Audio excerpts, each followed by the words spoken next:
So ipagpapatuloy po natin, syempre, ang ating pag-aaral dito po sa ating confession sa 1689 London Baptist Confession of Faith. Nasa chapter 3 pa rin po tayo of God's Decree. I think this is second to the last, no? Ng pagtalakay natin ng chapter 3. Okay, so Lord willing, pagkatapos ng huling dalawang lesson ay magpo-proceed na tayo sa chapter 4 ng ating pong confession. Okay, reviewin muna natin saglit. Ito pong mga nadaanan na natin sa chapter 3.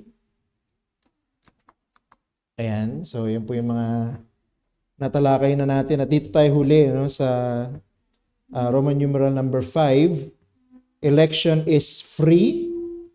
Okay, sa bahagi na ito, napag-aralan natin itong mga sumusunod. No? Ito po yung mga bagay na nakita natin. Election is free because it is eternal and immutable. So free dahil wala pang creation, wala pang human beings, even angels, ay nagtakda na ang Diyos kung sino ang makakasama niya ng pangwalang hanggan. At ito ay kailanman hindi magbabago. Okay? Secondly, election is free because it is according to God's will. Okay? So walang ambag ang sino mang tumanggap ng kaligtasan o pagpili ng Diyos tungo sa walang hanggan, kundi ang Diyos lamang ang soberanong nagpasya tungkol sa bagay na ito. That's why it's totally free. And then number 3, election is free because we were chosen in Christ. So ang naging batayan ng Diyos sa kanyang pagpili ay hindi ang ating credentials o ang ating mga achievements. Ang batayan ng pagpili ng Diyos ay walang iba kundi ang ating Panginoong Jesucristo. And then number 4, election is free because it is out of God's grace and love. Okay, so biyaya po ng Diyos ang kanyang ginawang pagpili. At ito ay bunsod din ng kanyang pagmamahal sa kanyang mga hinirang. At huli, election is free because it is undeserved. Okay, so ibig sabihin, hindi karapat-dapat itong tanggapin ng sino man, pero ang Diyos ay nagpasya na ibigay ito. No? So ang dapat na ibigay ay parusa, pero dahil siya'y nahabag, dahil siya'y may biyaya, at dahil siya'y mapagmahal, binigyan niya sila ng kakayahan na manampalataya at binigyan sila ng karapatang makasama ang Diyos magpasawalang hanggan. Alright, so that's all. Hindi na natin babalikan every detail of those truths. Puproceed na tayo sa chapter 6. Yan ang chapter 6. So we will try to discuss this this afternoon. Ito pong buong paragraph na ito ng mabilisan pero madaling maintindihan. So basahin muna natin ang paragraph 6 na nakasulat diyan sa screen. Ang sabi, as God hath appointed the elect unto glory, so He hath, by the eternal and most free purpose of His will, foreordained all the means thereunto. Wherefore, they who are elected, being fallen in Adam, are redeemed by Christ, are effectually called unto faith in Christ by His Spirit, working in due season, are justified, adopted, sanctified, and kept by His power through faith unto salvation. Neither are any other redeemed by Christ or effectually called, justified, adopted, sanctified, and saved, but the elect only. So yun po ang paragraph 6. At katulad ng ibang mga paragraphs, no, sa bawat chapter, mayroong main purpose ang mga sumulat nito. Kaya nila isinulat yan sa ganyang klase ng pamamaraan. So kung ilalagay natin sa isang statement lamang ang paragraph 6, ito yan, ano?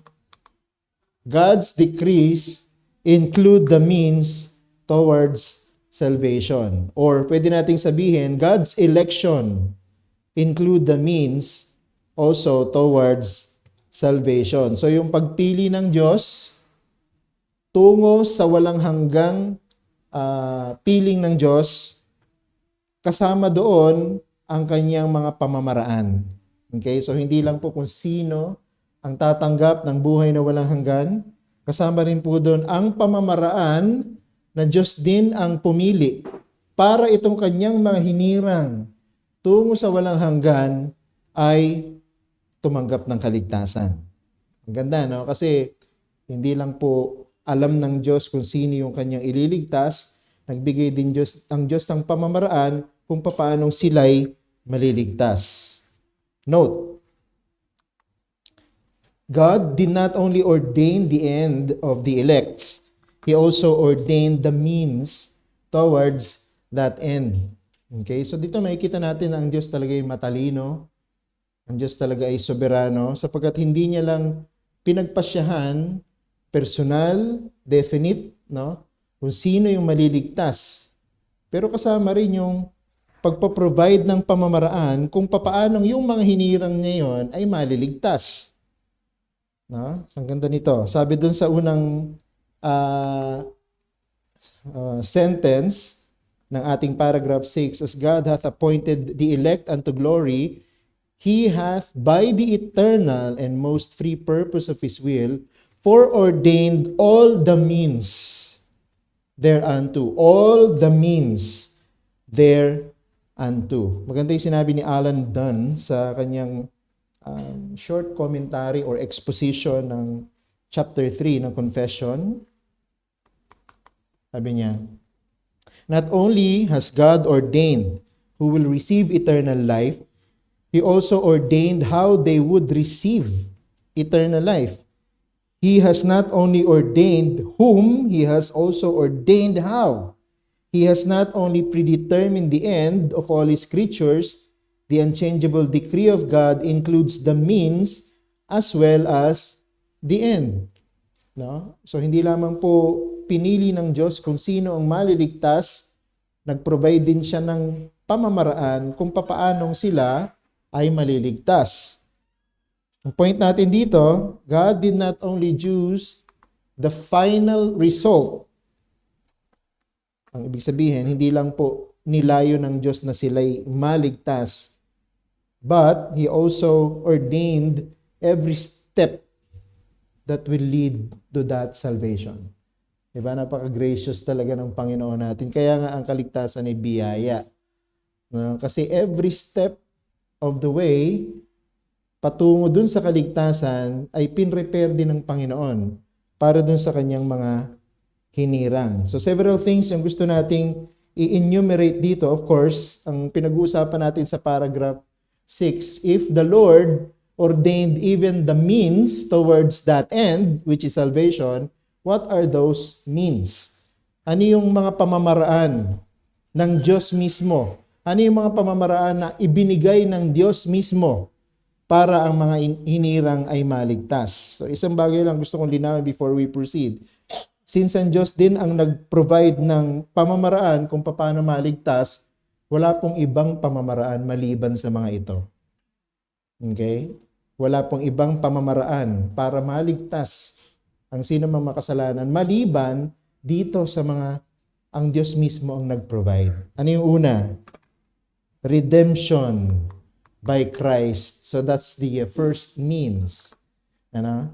Ang mga hinirang ng Diyos ay tiyak na maliligtas. Bakit? Sapagkat kasama sa pamamaraan na inihanda ng Diyos tungo sa kanilang kaligtasan ang pagtubos na ginawa ng ating Panginoong Jesucristo.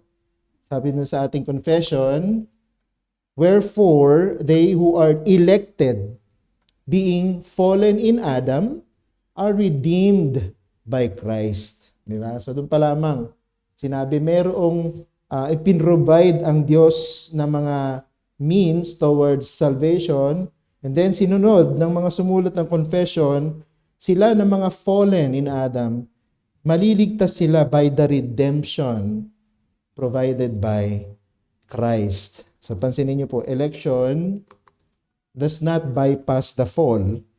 It rescues from the fall. No? So meron kasing ibang mga theologian, dinideny nila yung original sin, no, ng mga tao.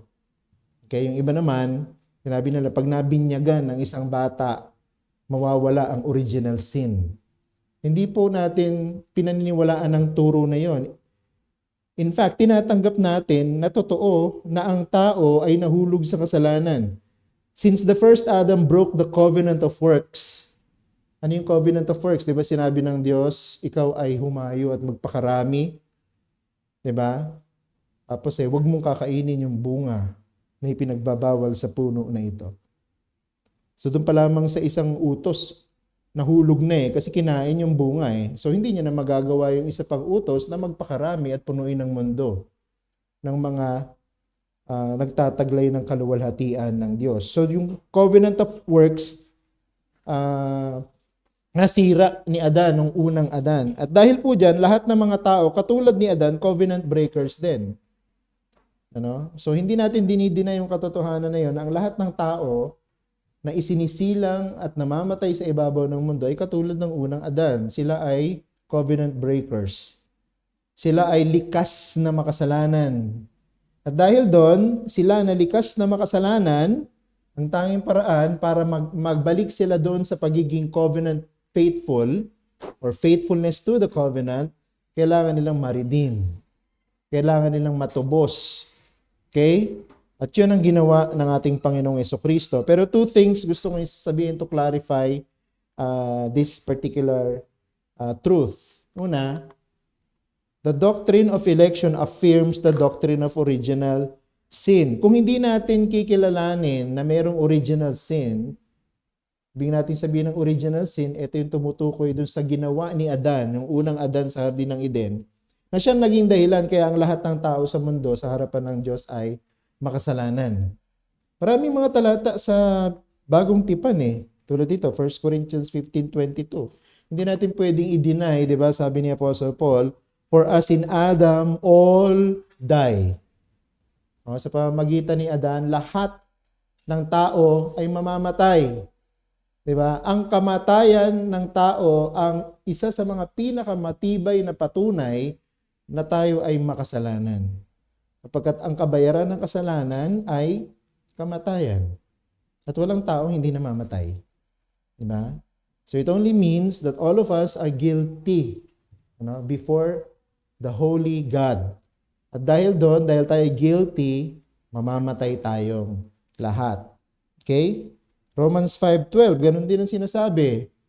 Sin came into the world through one man. Okay? Kaya po may kasalanan dahil sa paglabag ng unang Adan. Okay? Tumutukoy dun sa nangyari sa Garden of Eden. And then Romans 5 pa rin, verse 19 naman, this time, sabi, by the one man's disobedience, referring again to the first Adam, the many were made sinners. Diba? Ang linaw.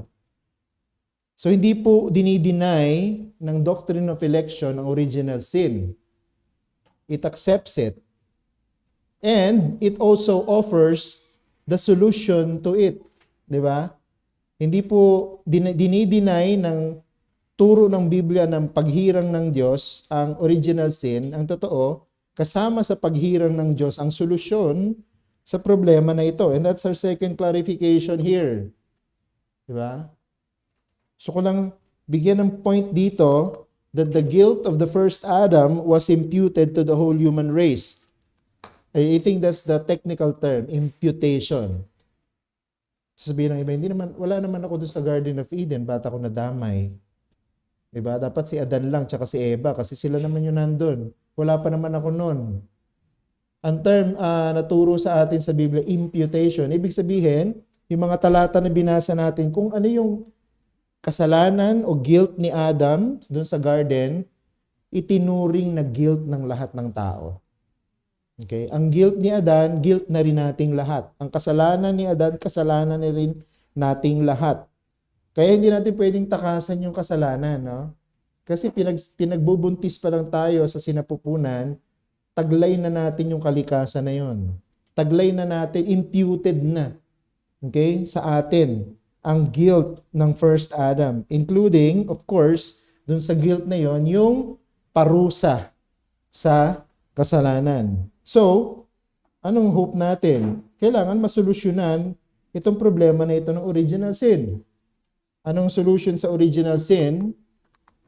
The only solution to man's fallen state or to man's original sin is the redemption made by Christ. Kailangan may tumubos sa mga makasalanan na ito para sila maligtas. Kailangan mayroong magbayad ng ating kasalanan nang sa gayon tayo ay palayain at tayo ay ituring muli na anak ng Diyos. Babalikan natin yung 1 Corinthians 15:22.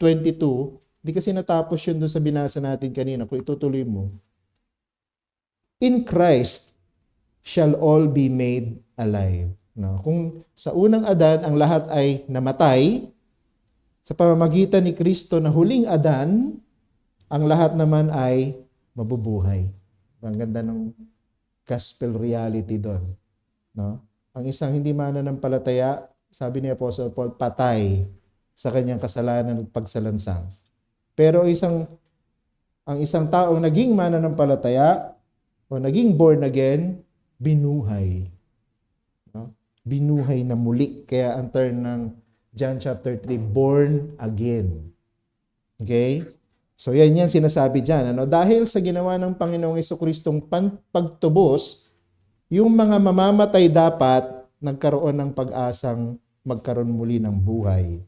And then Romans 5:19 din, yung second part din ng Romans 5:19, so by one man's obedience, this time ang tinutukoy naman si Jesus Christ, yung huling Adan, the many will be made righteous. Diba? So kung sa pamamagitan ng unang Adan ang lahat ay naging makasalanan, sa pamamagitan ng huling Adan at sa kanyang pagsunod, lahat naman ay marami naman ang magiging matuwid. Kita mo, ano? So mahalaga yung kaugnayan ng unang Adan sa pangalawang Adan. Kasi ang pangalawa at huling Adan ang siyang nagbigay ng solusyon doon sa problemang ginawa ng unang Adan. Point natin dito, the righteousness earned by the last Adam, who is the Lord Jesus Christ, is imputed to those elected by God to salvation. Kung yung unang Adan at ang kanyang guilt at kasalanan ay imputed sa lahat ng tao, kaya ang lahat ng tayo namamatay at ang lahat ng tayo tinuring na makasalanan sa harapan ng Diyos, ang katuwiran naman na tinanggap ni Jesus na huling Adan ay i-impute naman doon sa mga hinirang ng Diyos sa kaligtasan. Kaya ang pag-asa lang talaga ng isang makasalanan ay walang iba kundi ang ating Panginoong Jesucristo. So, kung ilalagay ko ito sa isang simpleng illustration, parang bank account yan. Di ba? So, yung imputation, yung inilalagay sa account mo. No?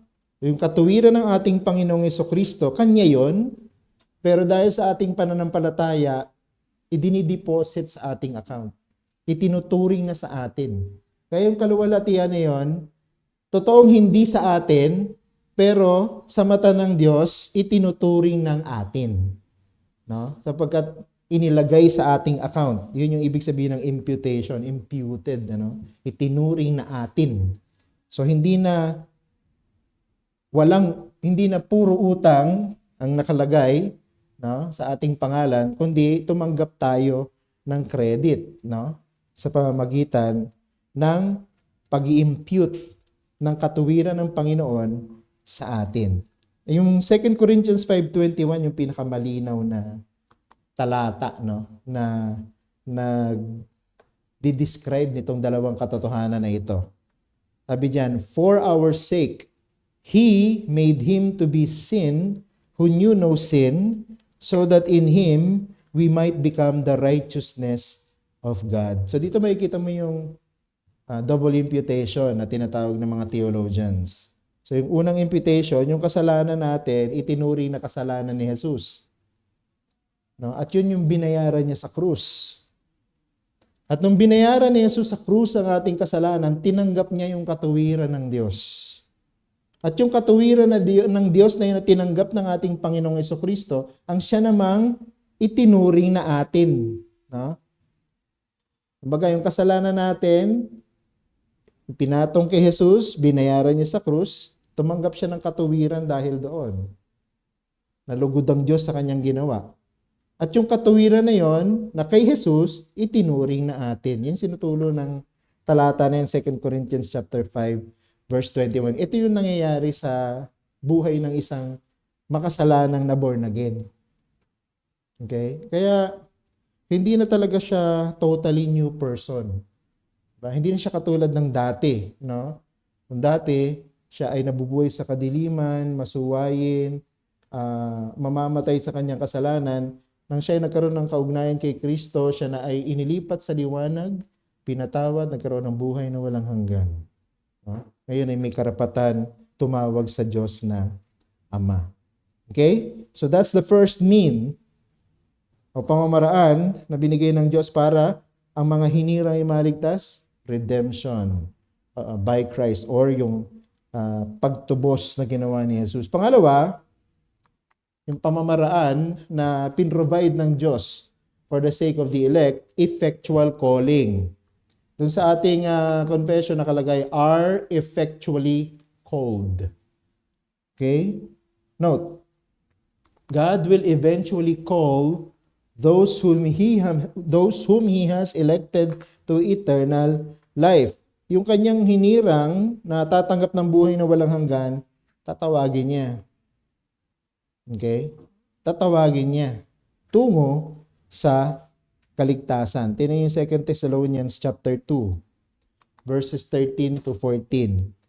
God chose you, andun na agad yung election, no? God chose you as the first fruits to be saved to this, ano yung this? That election to salvation, He called you through our gospel so that you may obtain the glory of our Lord Jesus Christ. Nakita mo, kompleto talaga, di ba? No? Merong hinirang ang Diyos tungo sa kaligtasan, pero kailangan yung hinirang tawagin tungo sa kaligtasan na yon. Ganon din sa 1 Peter chapter 2 verse 9. Who called you out of darkness into His marvelous light? Kailangan tawagin ang mga hinirang para sila ay lumapit kay Jesus. No? Hindi sila lalapit sa kanilang sarili. Hindi sila magkukusa. No? Totoong sila hinirang ng Diyos, pero kailangan pa rin kumilos ang Diyos para sila'y lumapit. No?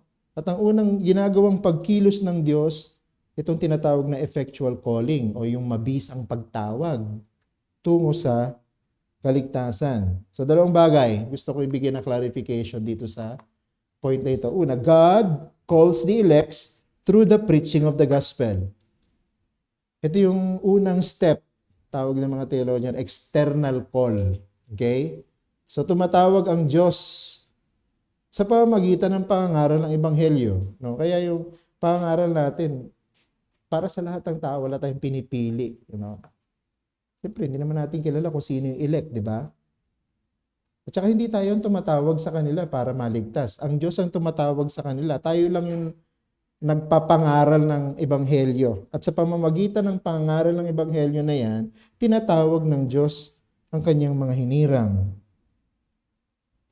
Sabi dito sa Romans chapter 10 verse 14, which describes exactly this point, how then will they call on Him in whom they have not believed? And how are they to believe in Him of whom they have never heard? And how are they to hear without someone preaching? Napakahalaga ng preaching.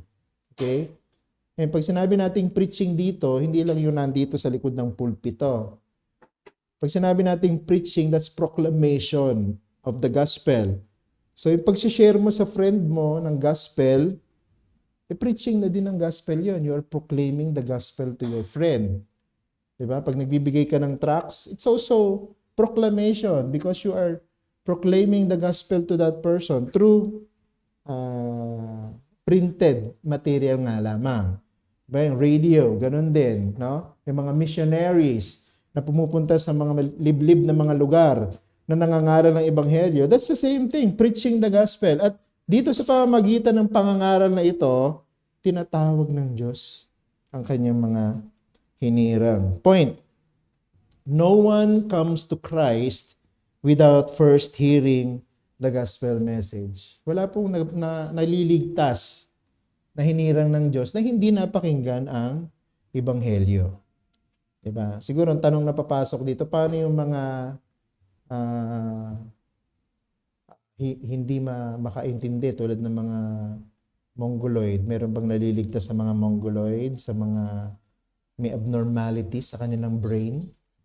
No? Meron ba naliligtas sa kanila? Hindi ko masasagot ng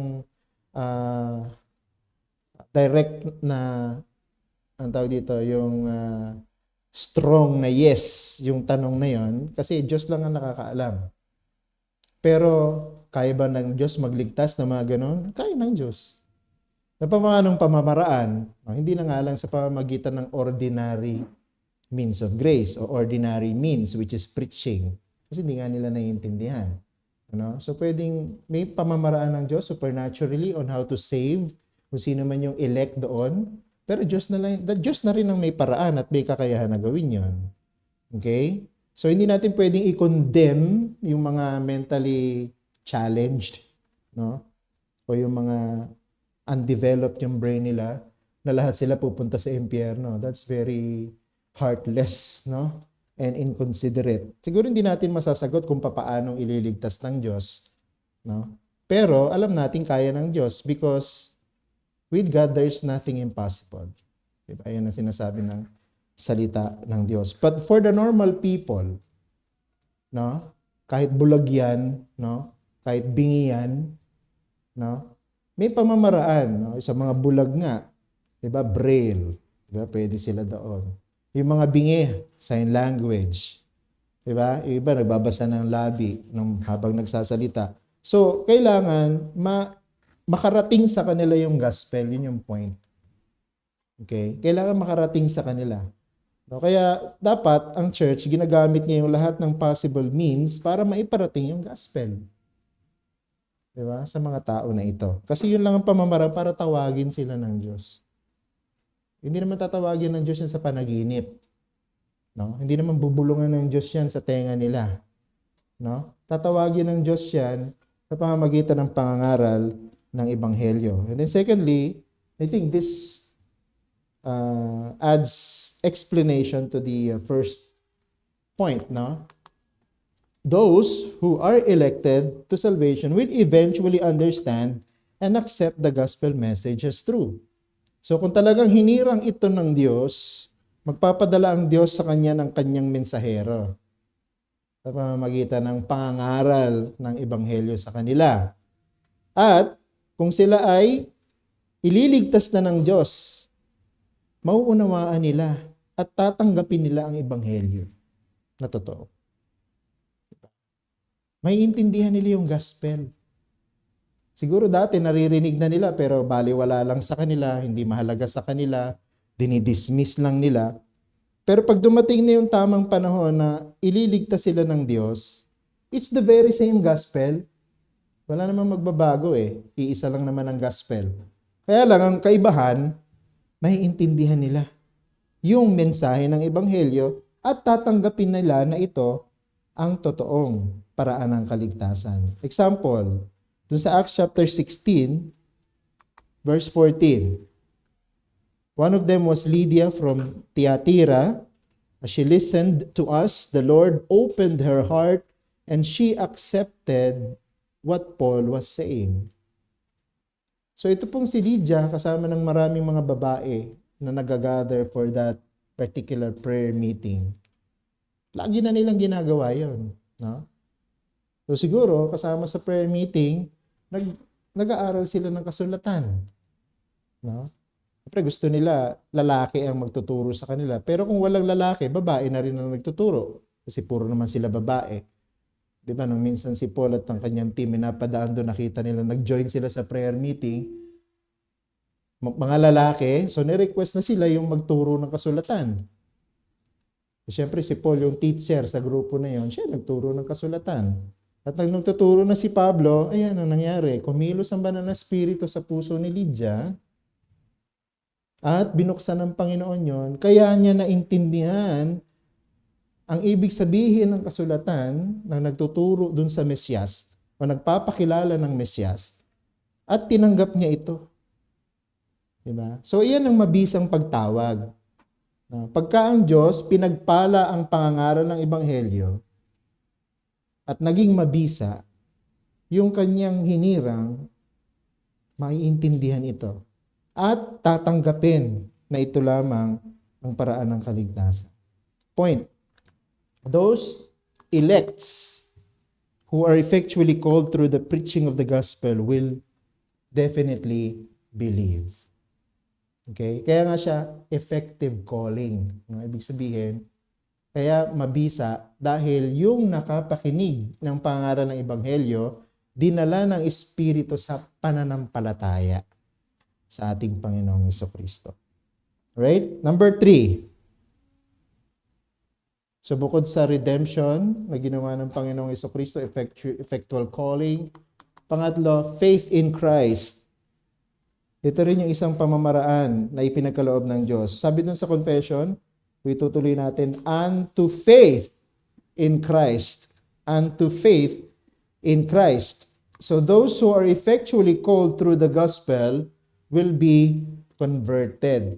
No? So yung pong mga tinawag ng Diyos ng mabisa sa pamamagitan ng pangangaral ng Ebanghelyo, sabi, sila'y makakaunawa at sila'y maniniwala doon po sa mensahe na yun ay totoo at yun lamang ang paraan ng kaligtasan, and eventually that will lead to conversion. Tingnan niyo Ezekiel 36:26. Ito from the Old Testament, pero tinutukoy na agad yung regeneration or conversion ng mga makasalanan. Tingnan mo, and I will give you a new heart, and a new spirit I will put within you, and I will remove the heart of stone from your flesh and give you a heart of flesh. So dito po, tinutukoy sa atin, ang linaw, di ba? Napapalitan ng Diyos ang puso at bibigyan tayo ng bagong espiritu. At yun yung dahilan, kaya pagka napakinggan natin yung pangaral ng Ebanghelyo, parang merong liwanag, no, sa ating kaisipan at nagtanggal ng pagkabulag ng ating mga mata at nakita natin yung kabuuan na kailangan natin si Kristo, na kailangan nating manampalataya at magtiwala sa Kanya. Nakita mo, ang Diyos talaga ang merong kailangan gawin.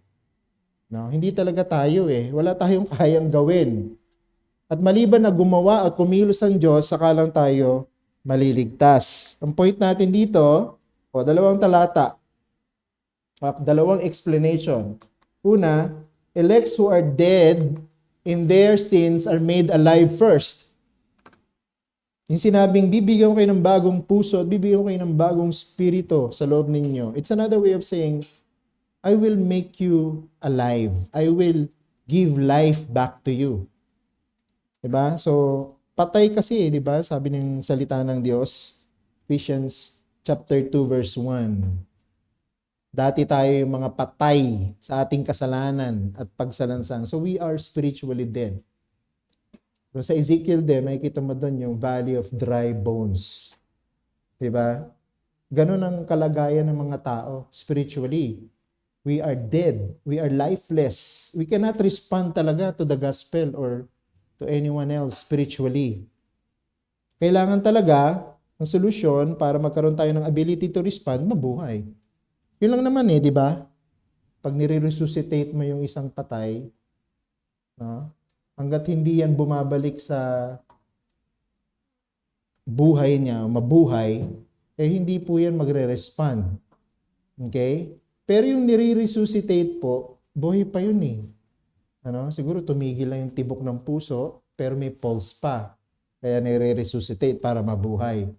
Pero hindi ni-describe sa atin dito, patay talaga No? Walang buhay. So wala talagang pag-asa makarespond. So kailangan gawin ng Diyos para makarespond sila, buhayin sila. At Diyos lang ang pwedeng gumawa nun. Dahil Diyos lang ang may kapangyarihan na bumuhay sa patay. At ganoon ang ginawa ng Panginoon, binuhay niya yung mga patay. Ephesians chapter 2 verse 5.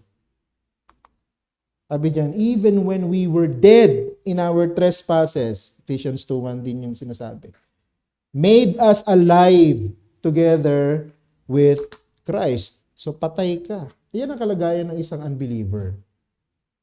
Okay, yan ang kalagayan ng isang unregenerate. Dead spiritually. Kahit anong paliwanag mo ng scripture dyan, kahit anong paliwanag mo ng salita ng Diyos, hindi siya maniniwala. Patay siya eh. No? Kahit na lagariin mo ang isang patay, hindi magre-respond sa iyo yun, sabihin niya, ang sakit ng ginagawa mo sa akin. No? Patay yun eh. No? Kaya nga kahit sunugin mo yung patay, wala eh. Walang buhay, no? Hindi magre-respond yun. Ganun ang unbeliever. Ganun ang unregenerate. Kahit anong preach mo ng gospel sa kanya, kahit anong paliwanag mo ng gospel sa kanya, hindi niya maintindihan. Unless buhayin siya ng Diyos.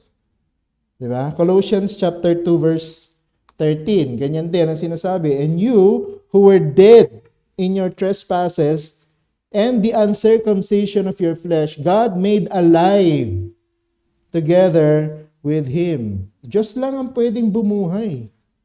At pag hindi binuhay, mananatiling patay. That's another way of saying, pag hindi binuhay ng Diyos, mananatiling hindi ligtas ang sino mang unregenerate or unbeliever. Point natin dito, yung mga hinirang ng Diyos na kanyang bubuhayin, definitely will be regenerated or born again.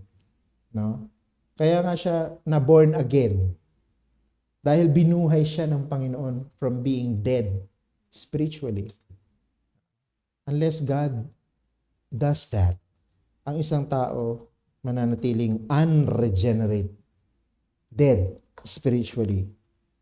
Number 2, God and His election, who made them alive in Christ, also gives them faith.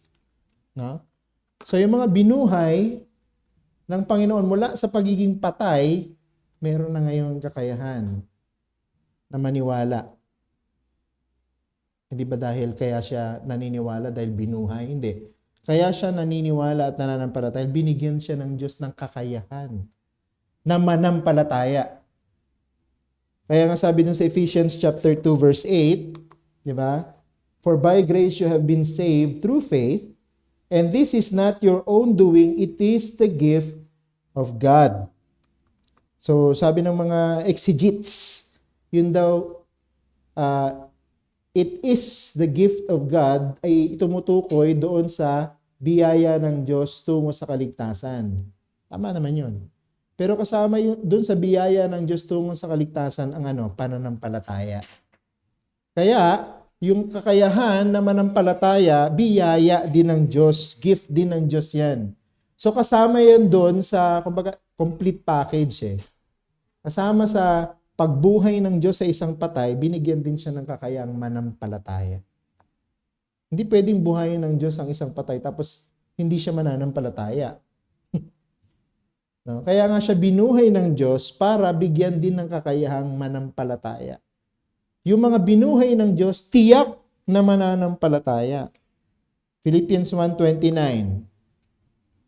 For it has been granted to you that for the sake of Christ, you should not only believe in Him, but also suffer for His sake. So, dito, God has granted the ability to believe in Christ. Diba?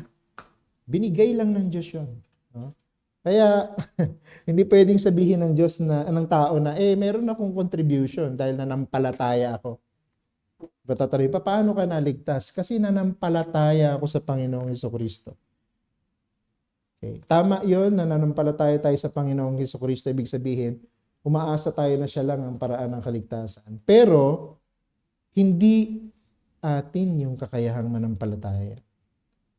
Kaya tayo, may kakayahang manampalataya dahil binuhay tayo ng Diyos. At kasama dun sa pagbuhay niya sa atin, ang pagbibigay niya ng kakayahan na manampalataya.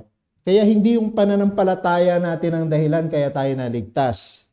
Kung naniniwala ka na naligtas ka dahil sa iyong pagsampalataya, delikado.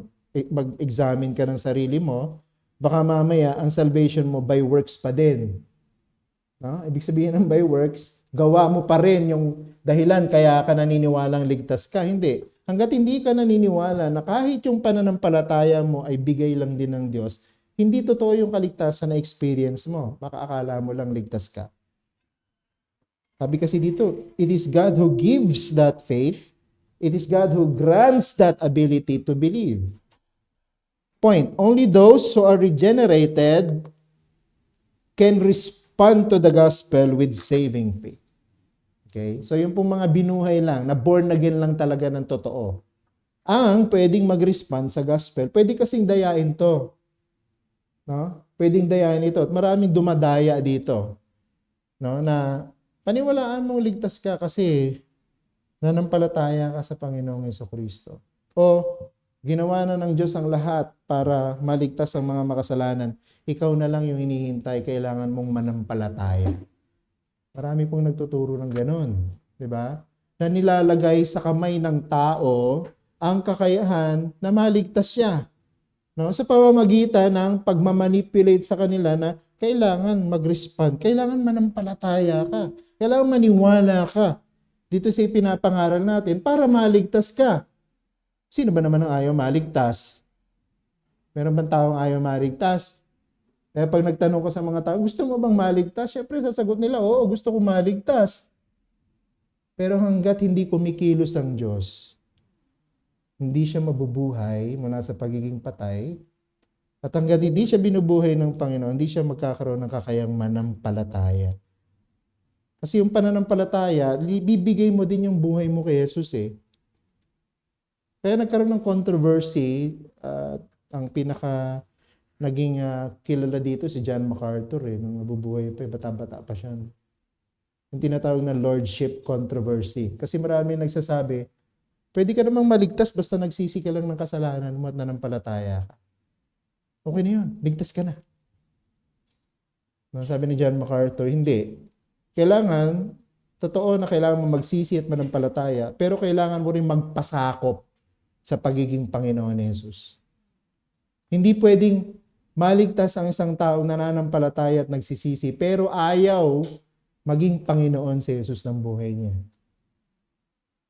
Diba kasi marami, naniniwala ako sa gospel, naniniwala ako sa church, naniniwala ako sa mga sacraments, pero ayoko na mayroong Panginoon sa buhay ko. Gusto ko ako masusunod. Gusto ko ako magde-decide.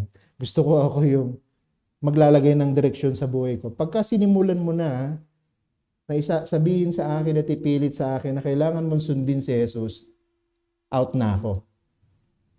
Naging issue yun, naging controversy yun. At sumulat si John MacArthur ng libro na The Gospel According to Jesus. Just to answer that controversy.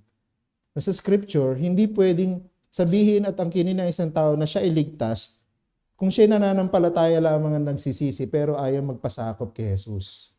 Ayaw maging hari si Jesus ng kanyang buhay.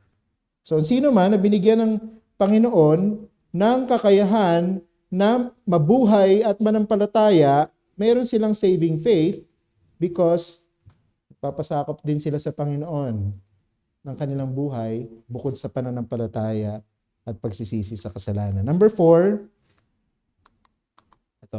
conversion by the Holy Spirit. Iba pa ba yung regeneration sa conversion? Iba po yun, magkaiba po yun, ano? Systematic theology, pag pinag-aralan mo, ako naniniwala, mahirap tukuyin kung anong nauna. No? Yung regeneration or conversion or regeneration, palagay ko, simultaneous yun eh. No? Pag na-born again ang isang makasalanan, mako-convert siya into faith and repentance. Sabi dun sa confession natin, by His Spirit working in due season. Okay? Conversion by the Holy Spirit, ito yung tinutukoy ng mga nagsulat sa ating confession, by His Spirit working in due season. So note, it is the Holy Spirit who works in the heart, making the sinner willing and able to repent and believe. So kailangan kumilos ang Diyos, di ba? At ang kumikilos na yon sa isang makasalanan ay ang Diyos banal na Espiritu. Kailangan buhayin siya. At pag nabuhay siya, di ba, na born again siya, automatic yun, magsisisi siya sa kanyang kasalanan at mananampalataya siya sa Panginoong Jesucristo. Kaya nga simultaneous yung regeneration and conversion. Di ba? Bagamat technically they are not the same, but they are, I believe, simultaneously happening. So pag kumilos ang Diyos, tinawag ng mabisa ang isang hinirang, ang isang elect, bubuhayin siya mula sa pagiging patay, maboborn again siya, ibig sabihin, and then, magkakaroon siya ng kakayahang maniwala sa Ebanghelyo, at dahil naintindihan niya yung Ebanghelyo at pinaniwalaan niya ito, ang response, repentance and faith. Diba? Magsisisi siya, at mananampalataya siya sa sinasabi ng Ebanghelyo. Two things. It is the internal, It is the internal work of the Holy Spirit that makes the gospel call efficacious, regenerating the sinner.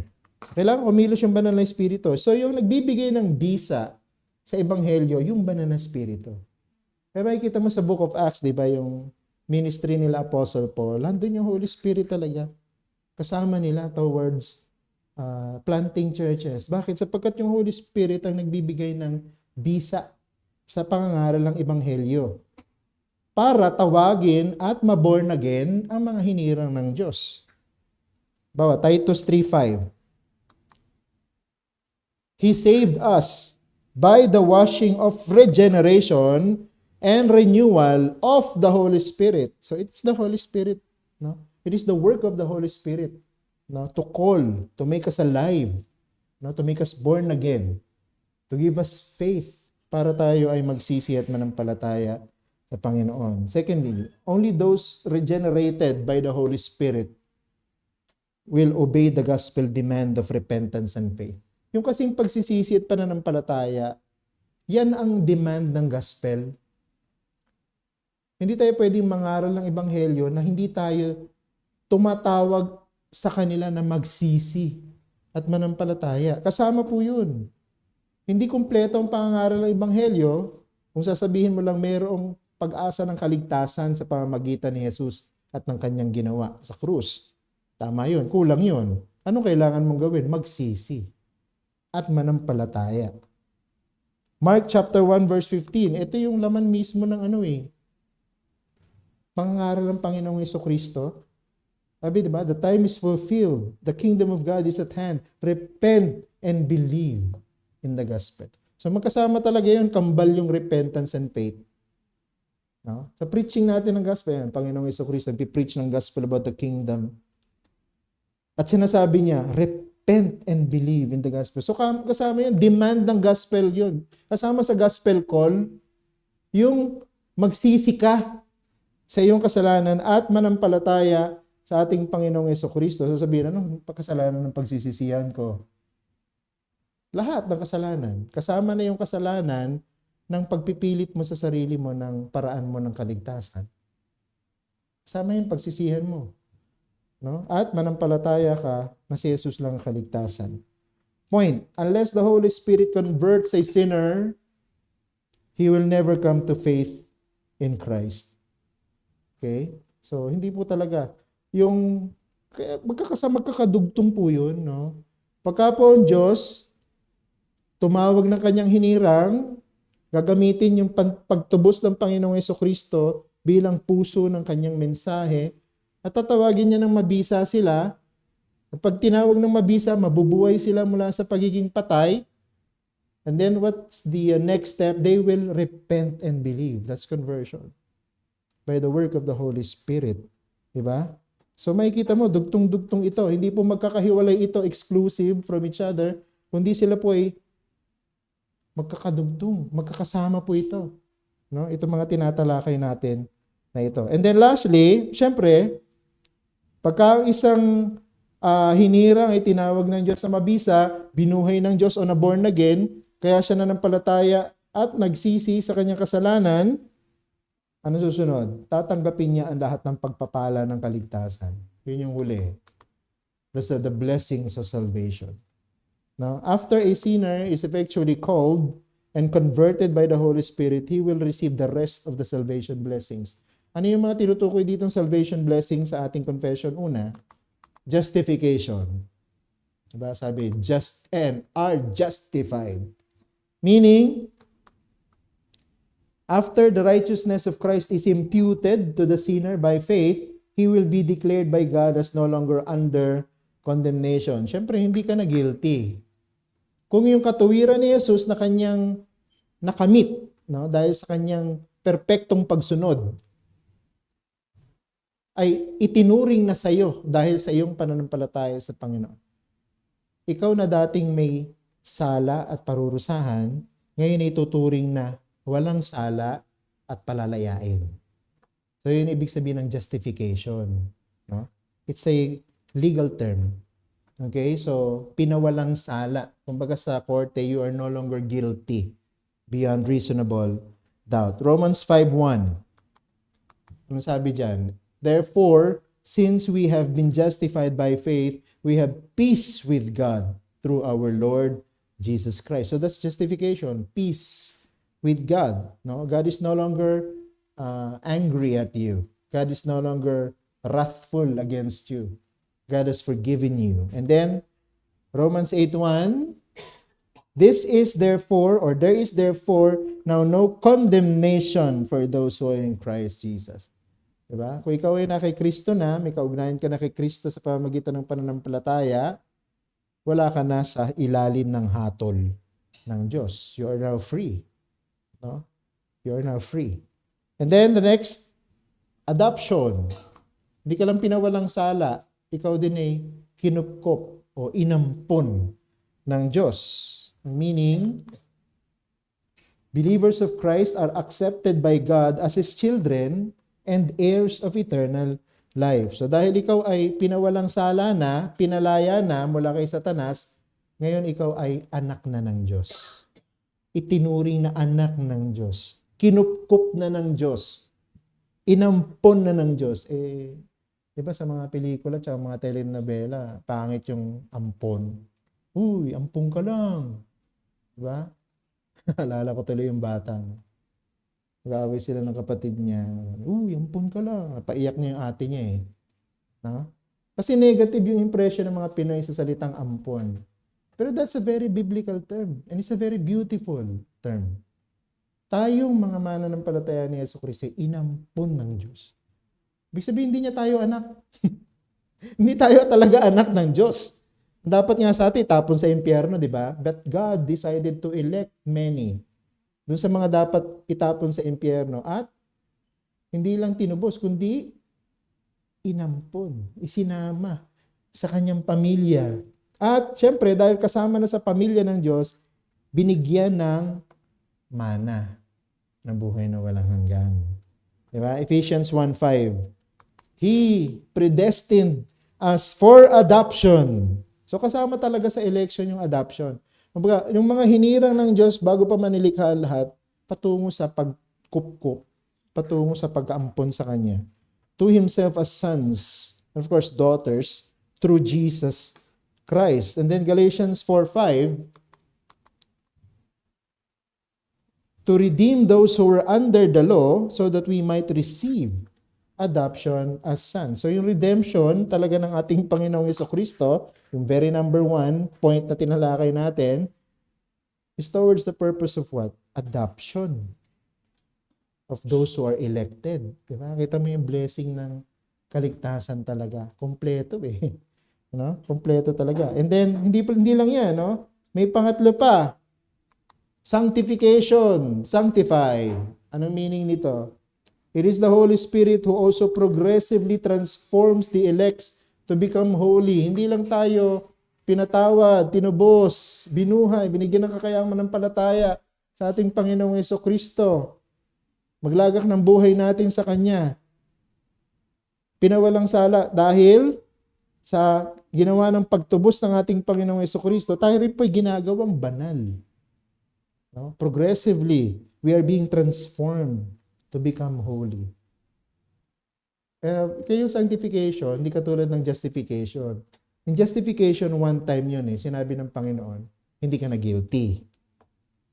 One time yun. Hindi po process yun, no, na ngayon, 90% na hindi ka guilty, tapos, o 90%, 10% pa lang na maging 20, 30, po hanggang 100. Ang justification po, isang bagsakan yun. No? Pag na-born again ang isang tao, kasama po doon, justified na siya. Pero ang sanctification, iba. Process to eh.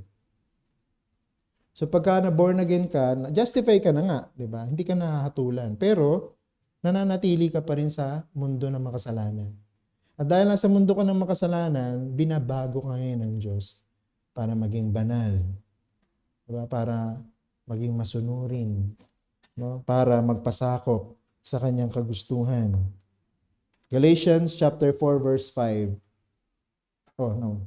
1 Peter 1:2. Parang naulit ko yung Galatians dito. Ayan. In the sanctification of the Spirit. So we are being sanctified also by the Holy Spirit. Diba?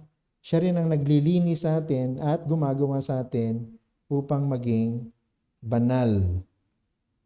And, meron pa ba ako nilagay na verse? Wala. Hindi ko na isama. Okay, sunod, preserved until the end. Sa confession ang sabi, and kept by His power through faith unto salvation. We are being kept, no? Pinapanatili tayo ng Panginoon na ligtas. No? Salvation is not by works. Even our salvation is not maintained by good works. Ang nagme-maintain ng ating kaligtasan, Diyos din yung nagbigay ng kaligtasan na yun.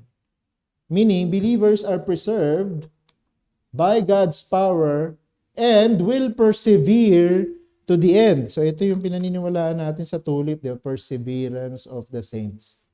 Kung talagang ligtas ka dahil hinirang ka ng Diyos, magpapatuloy kang ligtas hanggang katapusan. No? Hindi pwedeng naniniwala ka niligtas ka ng Panginoon tapos nanampalataya ka sa Panginoon tapos nung nasa gitna ka na sasabihin mo hindi ako Christian. No? Hindi pwede. Kasi kung talagang hinirang ka ng Panginoon, lahat ng process na diniscuss natin pinagdaanan mo, at naligtas ka, inampun ka ng Diyos sa kanyang pamilya, mananatili kang ganun hanggang katapusan. Pero kung along the way, huminto ka at bumalik ka dun sa mundo, hindi totoo yung lahat ng sinasabi mo na sa una. Hindi ka tinawag, hindi ka hinirang, hindi ka talagang nagsisi at nanampalataya, hindi ka talaga inampon, hindi ka pinawalang sala. Diba? Kala mo lang. And that is very dangerous. Okay, Philippians chapter 1 verse 6. He who began a good work in you, linaw mo. He who began a good work in you will bring it to completion at the day of Jesus Christ. What's that good work? Of course, everything na pinag-aralan natin dito, yun yung good works. And sino yung He? God. It's God who began those good works in you. So sinimulan ng Diyos yun sa pamamagitan ng paghirang sa iyo.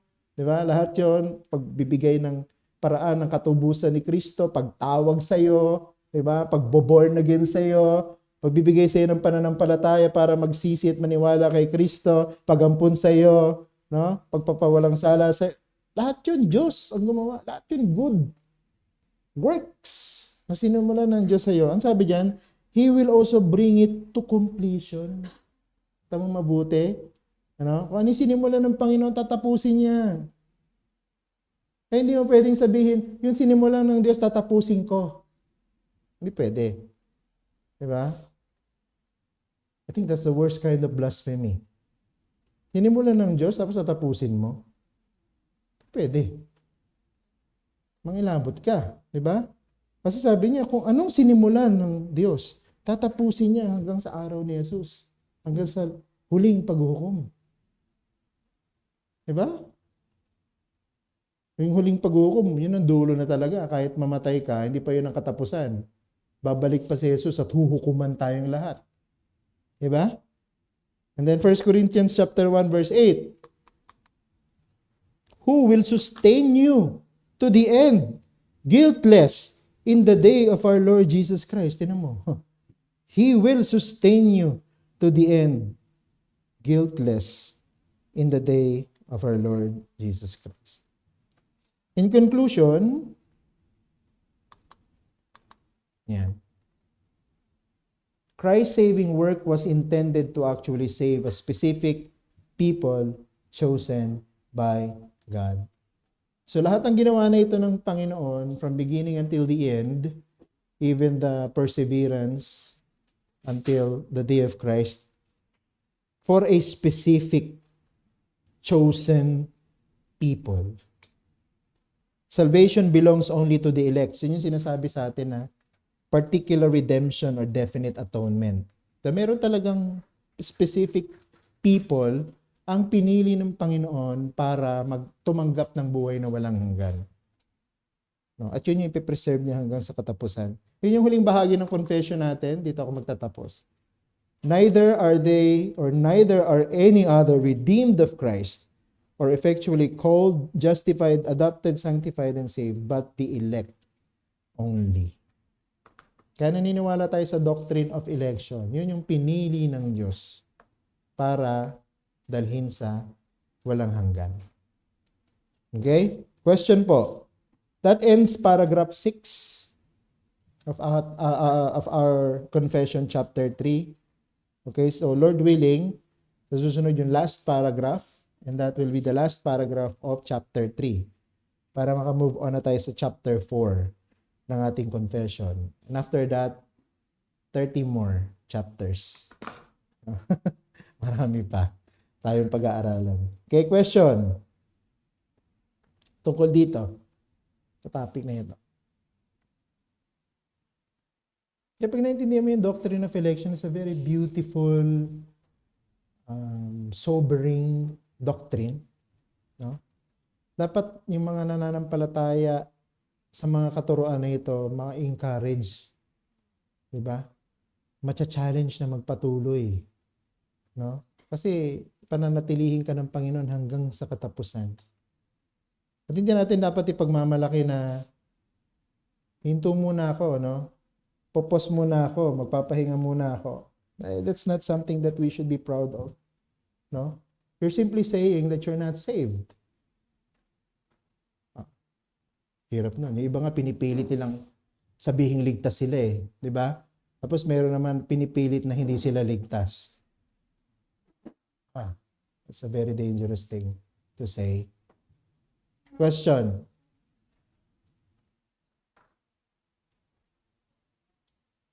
Yes, Alicia.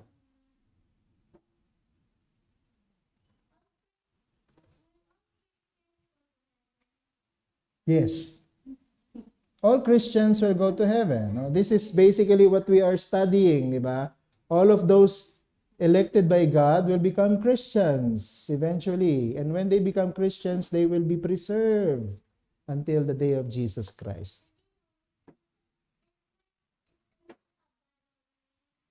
Is Elisha? Yes, it is. It was the name of a prophet. Elisha. Or Elisha. He was the protege of Elijah, the prophet. Yes, Isha is also a biblical name. Isha is the Hebrew name for woman.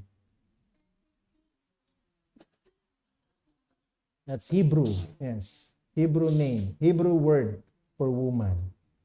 But now you're still a child. It's a long way to go before you become a woman. Okay? But soon you will become a woman. Okay? And we pray that you will also become a Christian. Also,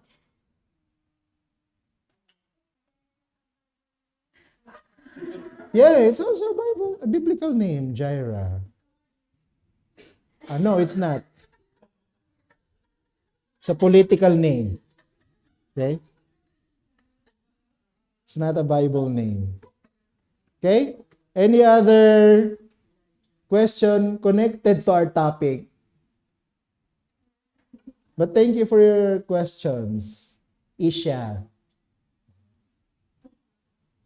Okay? Kung wala na, edi magpahinga na muna tayo kasi malapit na mag 3:30. Medyo late tayo nag-start, no? So medyo late tayo natapos. Okay? So salamat po.